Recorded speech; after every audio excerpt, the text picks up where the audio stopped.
last time. You feed her, I fed her last time. You feed her, I fed her last. Hey y'all, welcome back. Today we're checking out why Feeder are way more than their biggest hit, Buck Rogers. New British Canon, New British Canon. By 1997, Britpop was winding down, but Brit rock had a new wave of bands that preferred heaviness to cribbing from the Beatles.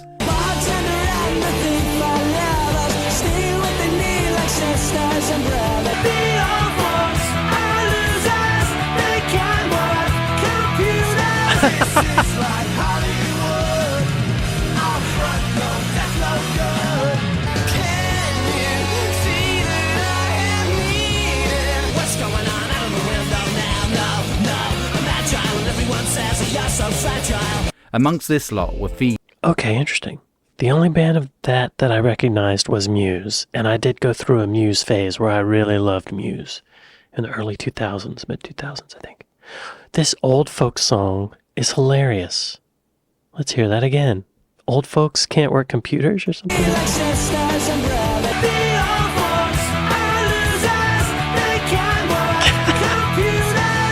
Old folks are losers, they can't work computers.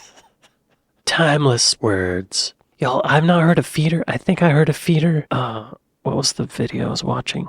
Skunk Anansi. Skunk Anansi. Feeder was one of the bands that they showed in like the beginning. So now we're checking out Feeder. I didn't know there was a Brit rock. Amongst this lot were Feeder, framed as the plucky underdogs. At first dubbed the British Smashing Pumpkins, Feeder hit the scene delivering grunge-affected, heavy pop gems, imbued with heart, charm, and nostalgia for better days. Though they would score 20 top 40 singles, their 2001 hit About a Brand New Car would be the one that remains glued in the national consciousness, in spite of their frontman's enduring indifference to it. This is New British Canon, and this is the story of Buck Rogers. Okay, y'all, I don't think I've heard this song. The British Smashing Pumpkins. I used to love Smashing Pumpkins. I saw them play live once, and I got to work with them. Well, I got to work with Zwan, which was Billy Corgan and Jimmy Chamberlain. Anyway, this isn't about that. Don't Wait Up, 'Cause I Won't Be Home. 1991 to 99. Polythene, High and Being Minor League. Song, High, by Feeder.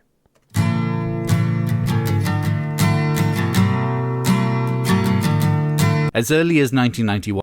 Yo, that sounded like Champagne Supernova to me. Or Wonderwall.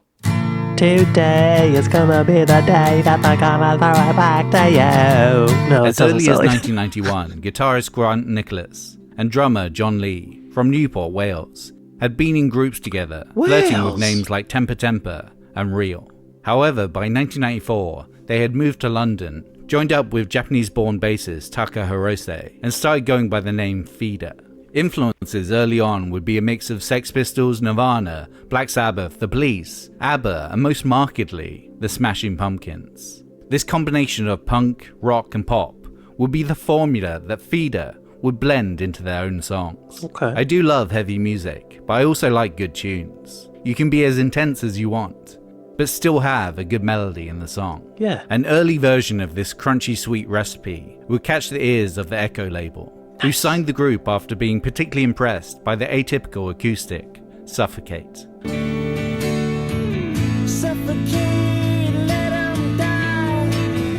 After releasing EP Swim in 1996,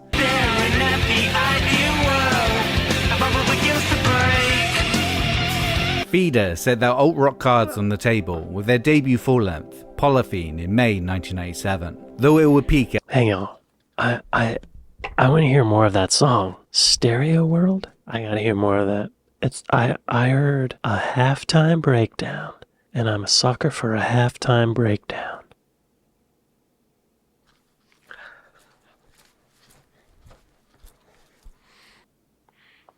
I hear the Smashing Pumpkins. Okay. I'm on board, y'all. I wish I could play that on YouTube. I can't. But there was part of the singing that had kind of a Billy Corganish kind of, He went like that. Smashing Pumpkins, Billy Corgan. Yeah. Okay. I like the song.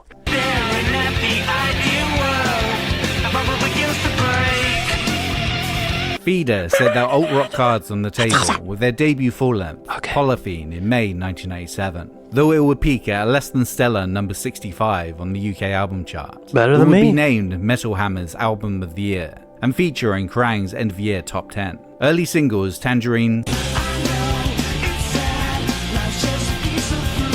Cement, and Crash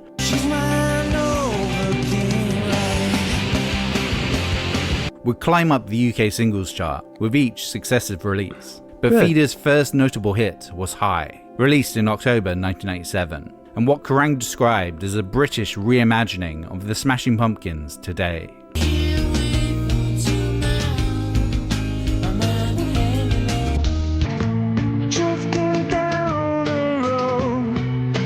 It's a really simple song. There are only about 3 chords in it, but the lyrics... It's okay.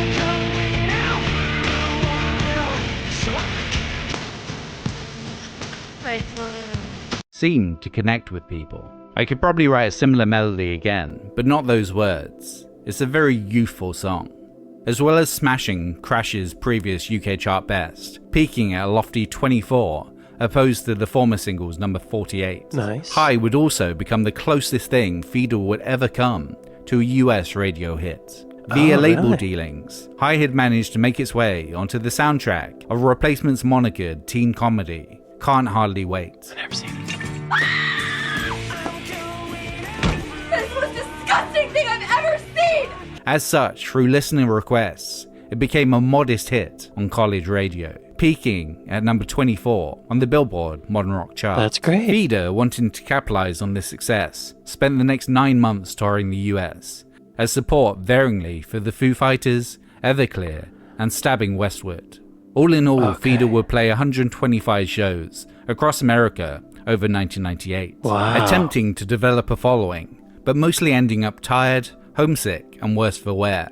Nicholas having broken his ankle partway through. I'm not in this to just be a one-hit wonder. I'm not ready to hang my guitar up yet. I'm 30. It's taken me a while to get there, but I've learned so much in the last 3 or 4 years. I feel as though I've now got more to say.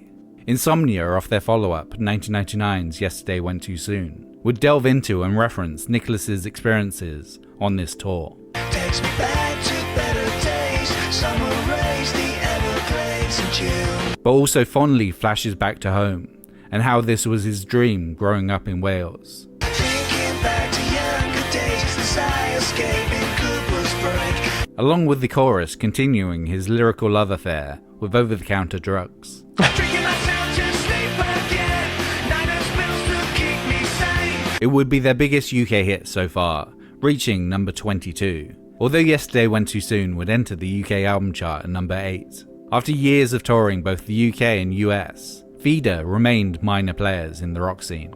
In 1999, their fellow Welshmen, Stereophonics and Manic Street Preachers, I've heard of them, were playing arenas on the back of #1 albums and chart-smashing singles. Feeder had built up a strong cult following, but were barely selling out theaters. I'm surprised at that. They opened for Foo Fighters and Everclear. That seems like really good placement, you know? Like their music fits with them, their image fits with them. What happened? Why not? It seems like it would have worked. I wonder what it was. Though stuck in a rut, their move into the major leagues would arrive 2 years later. Okay. Here we go. Okay. So High got to number 24. That's really good, I think. But why? I don't know. Who knows? Buck Rogers, I think we're going to make it. 2000, Gil Norton, a very talented producer. Gil, SR71, and a lemon? Song, Buck Rogers, Feeder. This is the song, Gal. We're going to hear it for the first time. I want to hear more of that. That sounded kind of familiar. Maybe I've heard this. Very 90s guitar tone. The kick drum. His singing on that one kind of reminds me of Ed from Collective Soul, Ed Roland. The kick drum had subs like a hip-hop song. That's impressive. Having self-produced Yesterday Went Too Soon, Feeder wanted to go with a name producer for what would hopefully be their breakthrough. Yes. Gil Norton of Pixies, Echo and the Bunnymen, and Foo Fighters fame was their pick. But with his busy schedule, Nicholas would snag his attention with a new song, reminiscent of the Pixies' quiet loud dynamics, called Buck Rogers. I demoed the song on an 8-track at the Crypt, and I knew that Gil Norton was working with an American band, SR-71, and my name had been put forward as a co-writer with them. So I wrote these rough guide lyrics. I had madnesses I've been driving in my car, rattling around my head at the time. It's not quite a Jaguar. Looks like a Jaguar. Right, I just heard that. But didn't care because it wasn't going to be my song anyway. The guide lyrics feature some left-of-center choices, and is the rare song that uses the phrase CD player more than once. Right. It's got a CD. But the thematic core of this new song, as always with Feeder, came from a place of personal experience. The crux of the song inspired by Nicholas's ex, who had started dating a high-class advertising executive. He's got a brand new car. I was going through a breakup, and it was inspired by that. But I don't wanna talk about it anymore. I just put a load of words down without really thinking about them. It was supposed to be stupid and funny. It was never supposed to be used for anything. I thought it would be a B-side at best. The label went berserk for it though. I actually rewrote it and changed all the words. But Gil Norton, our producer, made me stick with the original. Wow. I didn't listen to the whole song just a moment ago, but the lyrics I did listen to sounded like guide lyrics. They sounded kind of stupid and funny, like he's saying. But I guess that's what people liked about it. Oh, this makes sense, and they're going to end up hating it. Oh, I know where this is going. Lacking Nicholas's input, SR-71 would instead hook up with Marvelous Free songwriter Butch Walker. I've worked with Butch Walker. He's a funny guy. Very talented producer. I worked with him on a Bowling for Soup record. And produce right now. Why you always kick me when I'm high? But now stuck with the impromptu words. Buck Rogers possessed one of the most intriguing mondegreens in British rock. Is it drink cider from 11 or from a lemon? Drink cider from a lemon. It sounds like women. When I first started drinking underage with my mates, I drank cider because it was sweet, whereas most booze tasted like shit. It sounds really lightweight, but we used to mix it with lemonade. And when we started out as a band, we used to tour down in Devon, building a fan base. That sounds good. I've never had cider with lemonade. I might like that. And when we started out as a band, we used to tour down in Devon, building a fan base. Get a house in Devon. They were all little flashbacks. Now that Norton was on board for Feeder's album, it took the band a while to get acclimatized with the Doolittle producer's way of working, generating friction from his reliance on the newfangled digital recording software, Pro Tools. I think Gil is a very talented guy, and basically I was fighting not to get that clean sound that Pro Tools can sometimes have. Linkin Park, for example, they use Pro Tools and you can hear it. I just wanted to have that live edge. We had a period where it all went a bit pear-shaped, but we're really good friends, and at the end of the day, this is quite a different sounding album for him. That's interesting. Yeah. I started working in professional world-class studios in, I guess, 1999. And when I first started, it was 2-inch tape. 2-inch tape was the standard recording format. Pro Tools was only brought in if you had to do some wild edit. It was an extra thing. It wasn't the standard. And actually, studios would charge extra for use of a Pro Tools rig because there was all these interfaces in the computer and and they would bring it in. It wasn't always in the studio. They would roll it in on a rack. But I would say by 2001, Pro Tools was the standard. 2-inch tape it was no longer the normal thing. It was a really quick turnaround, and studios stopped charging extra for Pro Tools rig. They started charging extra if you wanted to use a tape machine. It just totally flipped around just in that short amount of time. And I think a lot of bands had this kind of rub and tug with, that's not what I meant to say. this rub. Rub and tug. No, that works. Yeah, with trying to keep it analog sound, and then you can still make live recordings with Pro Tools, but that allure of perfection, like rhythmic perfection, pitch perfection, it's always there with Pro Tools, and it's really easy to do. It's just a few buttons to push. So, really good friends, and at the end of the day, this is quite a different sounding album for him. The title, Buck Rogers, came from the cult UK sci-fi show, Buck Rogers in the 25th Century, that Nicholas remembered from his childhood. And because the song implemented 80s synths, the name seemed to fit. There was a point of contention with the Echo label, as they wanted the track to be named after the main chorus lyric, "We're gonna make it." That makes sense. I told them, are you mad? It doesn't have to be so bloody obvious. It can be called anything you want. We had a big row and it stayed as Buck Rogers. It's hard to hear, but it actually says Buck Rogers in the chorus. Really? Very low in the mix. Oh, I hear it.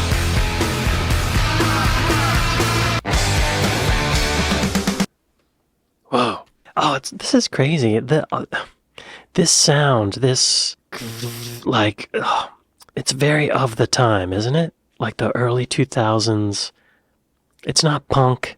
It's just that straight up rock. I don't know what you call it. I guess it's called Brit rock. Okay. Echo Park, 2001, The Good Year. 2001, Top 5, Gran Turismo 3, and Just a Day. Song 7 Days in the Sun, Theater. Released in January 2001, Buck Rogers entered the UK singles chart at sky-high number 5, remaining in the top 10 for 2 weeks.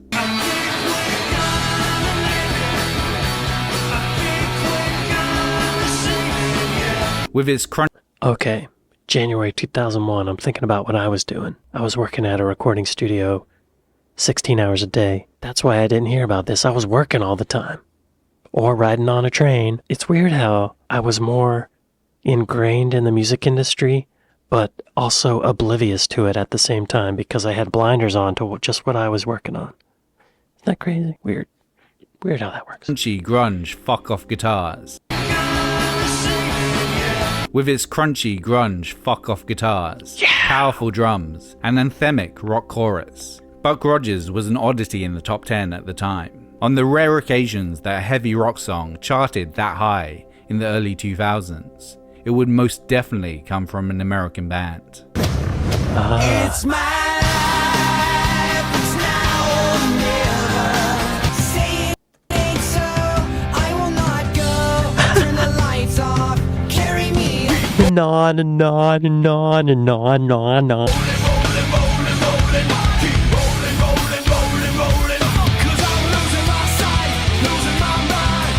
Oh yeah.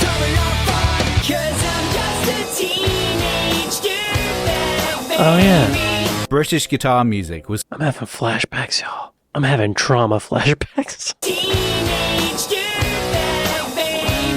British guitar music was currently synonymous with mellow acoustic acts like Travis, Coldplay, or Have a Nice Day era stereophonics. Yeah. Okay. Yeah. As Nicholas said in a fanzine interview that year, we proved that a British guitar band that doesn't have the profile of U2 can still get into the top 10. After taking a decade to reach this level of fame, the rest of 2001 would continue to be a high for Feeder, with 2 more top 30 singles in 7 Days in the Sun. What?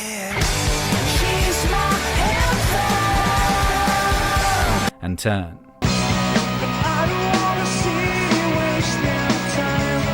This would result in copious Top of the Pops appearances. Y'all, I haven't heard any of this. I haven't heard any of their songs. This would result in copious Top of the Pops appearances, including an extra one for Nicholas, in aid of his remix of Mark B and Blades, You Don't See the Signs.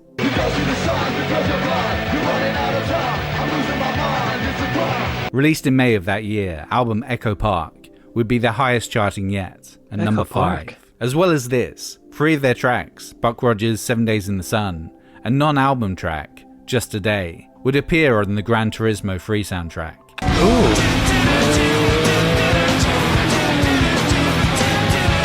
Gaining them a whole new deal. audience. Yeah. The year was rounded out in December with the release of the Just a Day EP, charting at number 12.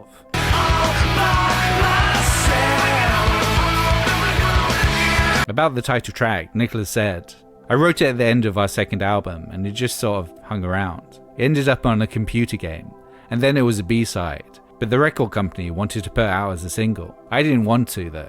I thought it was a bit of a cheat. It still amazes me that it's so popular. It's not a particularly happy song if you listen to the lyrics."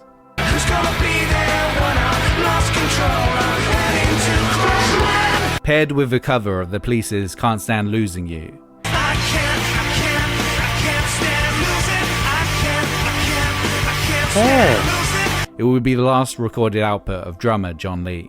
He would commit suicide on the 7th of January. He was only 33. Oh, wow. Jeez. John Lee. Rest in peace, buddy. You did Right. good. He was only 33. Damn. Comfort and Sound, 2002, The Bad Year, 2002, End of Feeder, Just the Way I'm Feeling, and Mark Richardson. Why do I know the name Mark Richardson? He was the drummer in Skunk Anansi? Because I remember there was what was her name? Skin, Cass Lewis, Mark Richardson, and Mark Richardson. Okay. There's probably a billion maybe not a billion, but a million Mark Richardsons in the world. Mark Dixon. The loss of Lee hit the band hard, though they had already started work on the follow-up to Echo Park. As Lee had been with the band since the very start, it now looked like the end of Feeder. When I started writing songs for this album, we had a couple of rehearsals with John, and it was really positive. As a band, it was a great time, and that's what's so sad about it, because we were so positive. That's why when he died, it was a real shock. Nicholas and Hirose convened to discuss the band's future. Hirose wanted to take some time out to process the loss. That's a good and idea. So spent 3 weeks with his family in Japan, not sure how to deal with his grief, and knowing that taking some time out would drive him closer to emotional breakdown. Nicholas returned to the studio and spent his time drinking a bit too much and putting his raw feelings into song form. Whether these were for Feeder, a potential solo project, or his own peace of mind, at the time he just didn't know. I don't even remember even being at the studio in some way because I was there every day, but it almost became my little kind of escape pod in some way. You know, when it first happened and stuff, it was sort of, I said to Taco, I said, well look, it might seem a bit early and I felt almost kind of selfish sort of saying it at the time when something so horrible had happened, but I said, look, I really want to carry on doing this, I'm going to carry on. If you don't want to, I understand, but I need to. By the time Hirose returned, Okay. I just needed a moment. That was heavy. Carry on. If you don't want to, I understand, but I need to. By the time Hirose returned, Nicholas had 10 new songs, all soaked in the emotion of loss. This process of writing music as a coping mechanism was exemplified with what would become the album's title track, Comfort in Sound.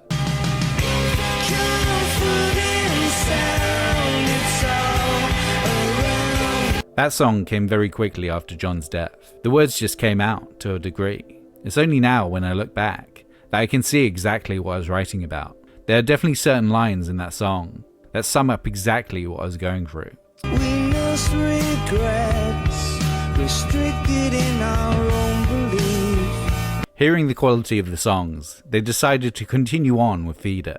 Back again with Gil Norton, the process was smoother than Echo Park, with Nicholas's songs working without too much adjustment. Written as the sessions were winding down, was the second single and thematic core, Just the Way I'm Feeling.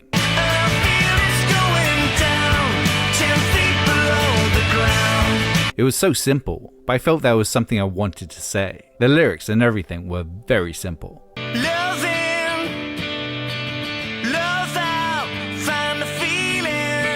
I was trying to touch on the Lennon thing. Some of the best Beatles songs are really simple, but just sound great. I don't know if I got close, but that's kind of where it's coming from.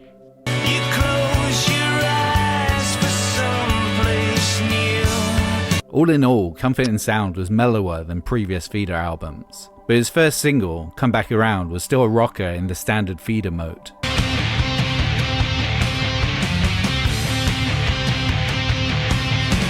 even with its reflective lyrics. I know that you may take a while to come back around. While the video would feature 4 female drummers to sit in for the absent Lee. Yeah, On interesting. record, former Skunk Anansie drummer Mark Richardson would fill in. Okay. Officially though, since January 2002, Feeder has remained a two-piece. Wow. Sometimes in England, people can really get behind someone who's been through hell. But I didn't want people to like us for that reason. I didn't want the sympathy vote, because I wanted people to hear what a good album we had written.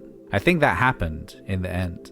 Though Comfort and Sound's chart performance stopped one place short of equaling Echo Park's number 5, in many other ways, it was the more successful record. All 4 of its singles went top 25, including Just the Way I'm Feeling, the band's first top 10 since Buck Rogers. Hey. The album also remained in the UK chart for over a year. My gosh. They didn't really talk about why John Lee did that. You know? Like, why? Is there a specific thing he was battling? Oh, he called his wife to tell her he was going to do something stupid. He used a metal dog chain to H himself in Miami. He was suffering from depression. To spite his wife? Because his wife would not move to Wales. John, it's got to be something deeper than that. He was living in Miami. She didn't want to move there because she said she wouldn't know anyone. And they had a kid. Damn. They had a son, and she wanted him to grow up in Florida. It seems to have started with a simple case of homesickness. Lee wanted to live in Wales because it was where he was from, and because Britain is where he spent much of his time due to his career. They were separated for long periods of time while he was on tour. When he came home, he'd accused Tatiana of being unfaithful. Damn. Yeah, that sucks. Okay. Feeder, 20 years later, 2002, Feeling a Moment, Eternal, Floor Fillers, and Why Feeder Hate, song Torpedo Feeder. While they are no longer headlining Download Festival or playing the arenas of their heyday, Feeder are an enduring element of British rock music, playing at a UK festival near you any given summer, Feeling a Moment forever being synced to football highlight reels. Both Echo really? Park and Comfort and Sound have gone platinum in the UK. Nice. And they've released another 6 top 20 albums since then, with a 7th, Torpedo, expected in March 2022.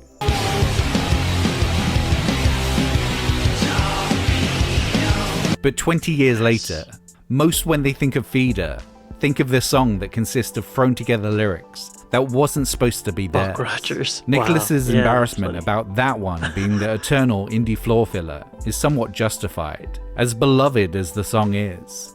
They have no sense of ownership for Buck Rogers. We toured with REM a few times, and they don't ever play Shiny Happy People, apparently. I can see that. Michael Stipe hates it. He hates the lyrics and wishes he'd never written it. Funny. Every band has a song like that. Yeah. I've written so many songs over the years, and I just hope I get remembered for a few more when I'm 6 feet under. And hopefully I won't have to talk about Buck Rogers again. I don't know. Many have great memories attached to Buck Rogers, but Nicholas's own may be influenced by John Lee's relationship to the song. He loved playing that. He said the chorus made him so happy.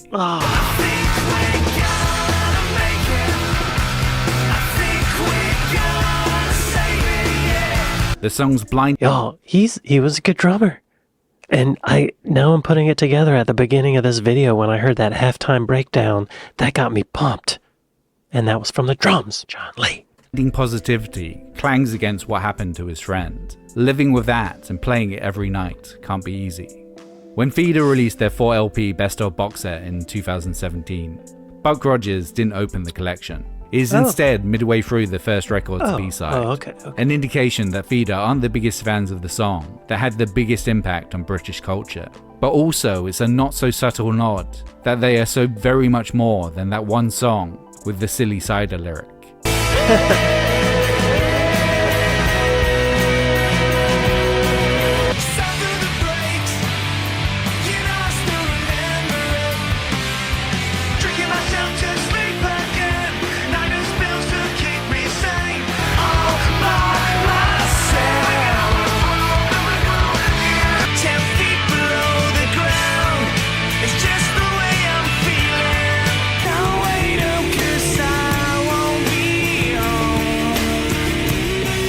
But as Nicholas said, he doesn't want to talk about it anymore. Well done. Y'all be sure to go to Trash Theory and like and subscribe. They have a very consistent sound. And it's very, like, it's the kind of sound that I like to hear cover songs on. Because it's just drums, bass, distorted guitar, like really distorted, gained up guitars, and vocals with harmonies. It's fun to hear a well-written song with just that, you know? It like bakes it down, distills it down to the basic elements.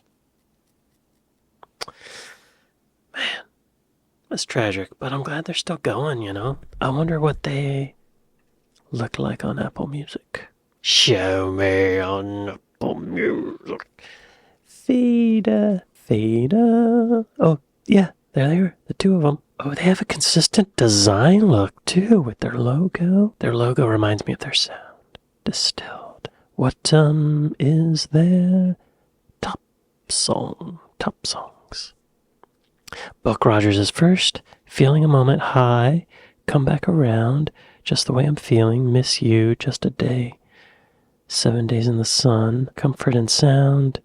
I feel like all of these were mentioned. They've got a lot of big songs. What's the one with the halftime thing? Was it Stereo something? Stereo World. Is that not in their top songs? It should be. Wow, it's way down here.